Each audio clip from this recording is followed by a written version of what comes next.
Proklamasi Kemerdekaan Republik Indonesia pada 17 Agustus 1945 menjadi tonggak sejarah bahwa negara Indonesia telah merdeka.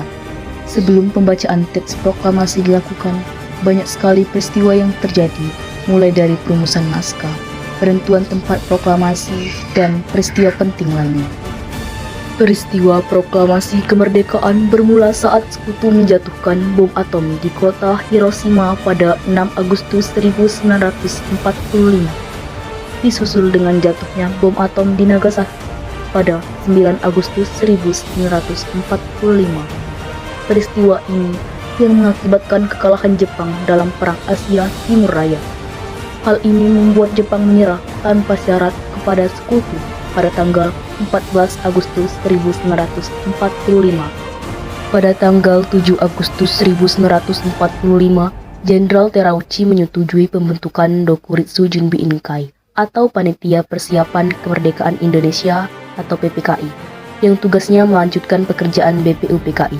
Lembaga PPKI ini diketahui oleh Insinyur Soekarno dengan wakil Dr. Andes Muhammad Hatta. Golongan muda yang terdiri dari Soekarni, Wikana, Chairul Saleh, Yusuf Kunto, dan lainnya mendengar kabar tentang peristiwa tersebut melalui siaran radio BBC milik Inggris. Kemudian mereka mendesak Soekarno untuk menyelenggarakan proklamasi kemerdekaan guna memanfaatkan situasi. Namun, usulan tersebut ditolak oleh golongan tua dengan alasan belum adanya pernyataan resmi dari pemerintah Jepang. Golongan tua berpendapat lebih baik proklamasi kemerdekaan dilaksanakan setelah 24 Agustus, yaitu tanggal yang ditetapkan Marsekal Terauchi untuk waktu kemerdekaan Indonesia. Golongan muda berpendapat bahwa proklamasi kemerdekaan Indonesia harus dilaksanakan oleh kekuatan bangsa sendiri, bukan oleh PPKI. Menurut para pemuda, PPKI itu buatan Jepang.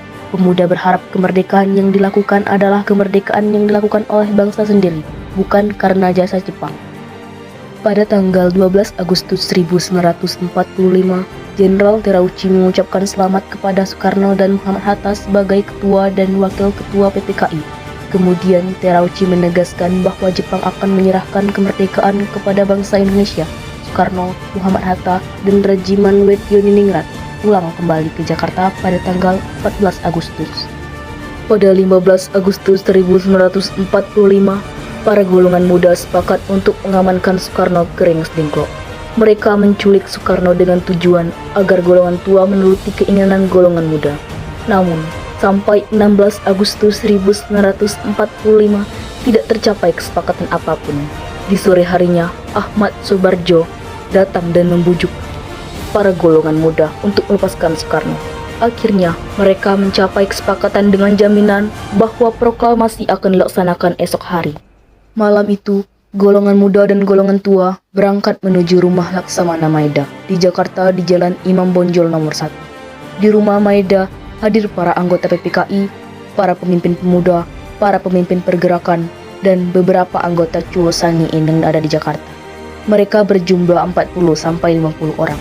Rumah Laksamana Maeda dianggap aman dari kemungkinan gangguan yang sewenang-wenang dari anggota-anggota Rikugun atau anggota syarat Jepang yang hendak menggagalkan usaha bangsa Indonesia untuk mengumumkan proklamasi kemerdekaannya.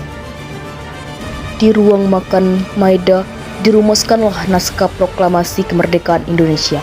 Ketika peristiwa itu berlangsung, Maeda tidak hadir, tetapi Miyoshi sebagai orang kepercayaan Nishimura bersama Soekarni, Sudirro, dan BM Diah menyaksikan Soekarno, Hatta, dan Ahmad Soebardjo membahas perumusan naskah proklamasi kemerdekaan.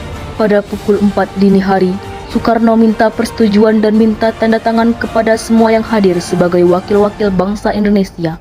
Para pemuda menolak dengan alasan sebagian yang hadir banyak yang menjadi kolaborator Jepang. Soekarno mengusulkan agar teks proklamasi cukup ditandatangani dua orang tokoh, yakni Soekarno dan Muhammad Hatta, atas nama bangsa Indonesia. Usul Soekarno diterima dengan beberapa perubahan yang telah disetujui. Maka konsep itu kemudian diserahkan kepada Sayuti Melik untuk diketik. Naskah proklamasi harus disebarluaskan agar seluruh rakyat Indonesia mengetahuinya. Soekarni mengusulkan agar naskah tersebut dibacakan di lapangan Ikada, tetapi Soekarno tidak setuju. Karena tempat tersebut adalah tempat umum yang dapat memancing bentrokan antara rakyat dengan militer Jepang.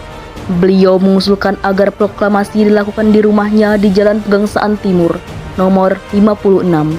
Usul tersebut disetujui, dan naskah proklamasi kemerdekaan Indonesia akan dibacakannya bersama Hatta di tempat itu pada hari Jumat tanggal 17 Agustus 1945 pukul 10 waktu Indonesia Barat di tengah-tengah bulan Ramadan. Pada hari itu, rumah Soekarno dipadati oleh sejumlah massa. Untuk menjaga keamanan upacara pembacaan proklamasi, Dr. Muardi meminta Latif Hedradiningrat beserta beberapa anak buahnya untuk berjaga-jaga di sekitar rumah Soekarno. Sementara itu, Wali Kota Jakarta, Suwiryo, memerintahkan kepada Wilopo untuk mempersiapkan peralatan yang diperlukan seperti mikrofon. Sedangkan Sudiro memerintahkan kepada S. Suhut untuk menyiapkan bendera dan sekaligus mencari tiang bendera. S. Suhut mendapat bendera merah putih dari Ibu Fatmawati. Bendera dijahit oleh Ibu Fatmawati sendiri dan ukurannya sangat besar, tidak standar. Konon kain bendera tersebut berasalan dari kain sprei putih milik Ibu Fatmawati dan kain merah milik seorang penjual soto yang kebetulan mangkal di sekitar rumah Soekarno. Bendera merah putih yang dijahit oleh Fatmawati dikenal dengan bendera pusaka. Sejak tahun 1969 tidak dikibarkan dan diganti dengan bendera duplikat. Sementara tiang bendera menggunakan sebatang bambu atau semacam bekas jemuran pakaian. Sejak pagi hari, sudah banyak orang berdatangan di rumah Soekarno di Jalan Pegangsaan Timur nomor 56. Tokoh-tokoh yang sudah hadir antara lain MRAA Maramis, Dr. Buntaran Martoat Mojo, MR Latu Harhari, Abikusno Cokro Suyoso, Otto Iskandar Dinata, Ki Hajar Dewantoro, Samratulangie Sartono, Sayuti Melik, Pandu Kartawiguna, Muhammad Tabrani, Dr. Muardi, SK Trimurti, dan AG Pringgodo Dikdo. Acara yang direncanakan pada upacara bersejarah itu adalah: pertama, pembacaan teks proklamasi; kedua, pengibaran bendera merah putih; dan ketiga, sambutan Wali Kota Suwiryo dan Dr. Muardi dari keamanan. Hari Jumat lagi, tepat pukul 10.00 waktu Indonesia Barat, Soekarno dan Muhammad Hatta keluar ke serambi depan, diikuti oleh Ibu Fatmawati. Soekarno dan Muhammad Hatta maju beberapa langkah. Soekarno mendekati mikrofon untuk membacakan teks proklamasi. Proklamasi kami, bangsa Indonesia, dengan ini menyatakan kemerdekaan Indonesia. Hal-hal yang mengenai pemindahan kekuasaan dan lain-lain diselenggarakan dengan cara saksama dan dalam tempo yang sesingkat-singkatnya. Jakarta, 17 Agustus 1945, atas nama bangsa Indonesia, Soekarno, Hatta. Acara berikutnya adalah pengibaran bendera merah putih yang dilakukan oleh Latif Hedradiningrat dan Suhut Saleh bersamaan dengan naiknya bendera merah putih. Para hadirin secara spontan menyanyikan lagu Indonesia Raya tanpa ada yang memimpin. Setelah itu, Suwiryo memberikan sambutan dan kemudian disusul sambutan Dr. Muardi. Sekitar pukul 11.00 waktu Indonesia Barat, upacara telah selesai. Kemudian Dr. Muardi menunjuk beberapa anggota barisan pelopor untuk menjaga keselamatan Soekarno dan Muhammad Hatta. Pada 22 Agustus 1945, secara resmi Jepang mengumumkan penyerahan tanpa syarat kepada sekutu.